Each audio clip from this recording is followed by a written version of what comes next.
Alright, hi guys, it's Scott here, the last member of the gaming verse, and today I'm going to do a kind of tutorial style video.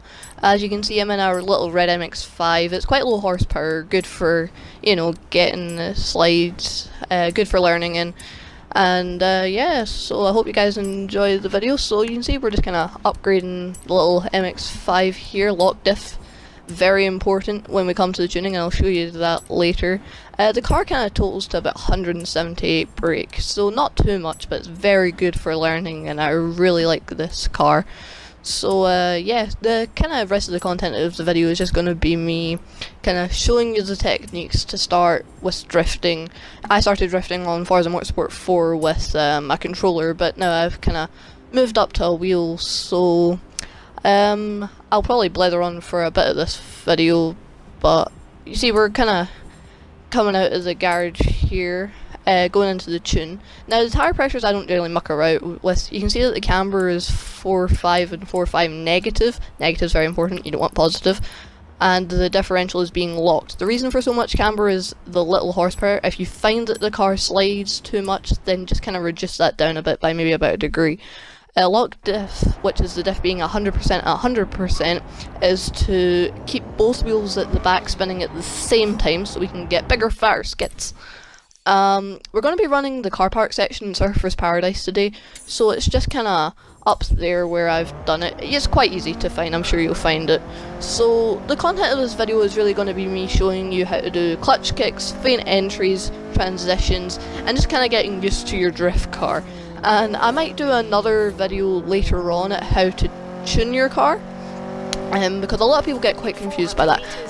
It's not as hard as some people may seem. A lot of people stiffen their roll bars, stiffening lots of different ratios for your discs, but things like that is, you don't need to muck about with them when you have a little hack car like this little MX-5 here.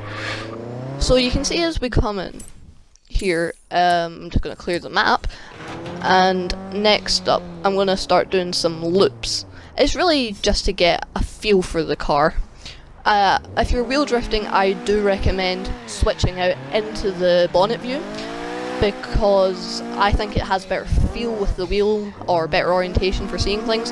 So basically with the loops, what you want to do is just kind of get used to the car, flick it into the corners, letting go of the wheel. If you've got a higher force feedback on, is good, and it makes it a bit more solid entries. So now we're going to do some transitions. What you want to do is flick the wheel in quite hard, let it go, and bounce it the other way. Don't worry too much about looping around here, you'll learn how to do that with time. So just kick and loop it, kick and loop it, kick and loop it. If you can let go of the wheel, if you can't, well, sucks. Now with clutch kicks, it's getting all the power into the back wheels at one time. So you come in and dump the clutch down, which is the left pedal for any of you dumbbells out there, right?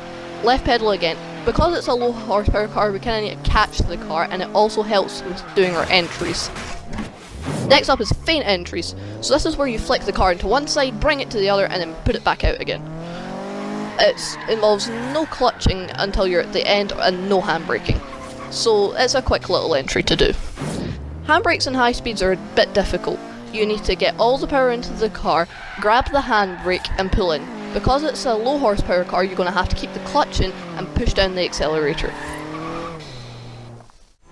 Alright guys, so this is just some footage of me taking the little MX-5 out for a skid, you can see here.